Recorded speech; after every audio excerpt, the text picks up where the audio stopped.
In this video, we're going to take a look at how you can turn on emergency mode on the Samsung Galaxy S22 series. First, tap on the home button to return back to the home screen. On the home screen, swipe down at the top and tap on the settings icon. In settings, go down and tap on safety and emergency.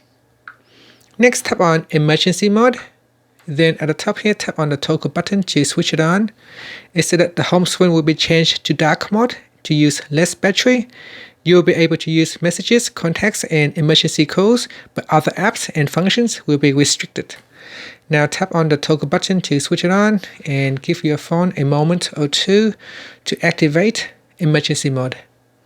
And now you can see the progress is actually quite slow, so we're just going to wait for that to finish. This is what your phone will look like once you are in emergency mode. You can quickly activate flashlight, emergency alarm. You can use the phone, share your location, and access the internet or make emergency call. And this is emergency mode.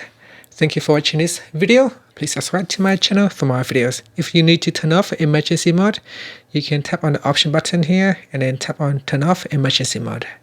Thank you for watching this video.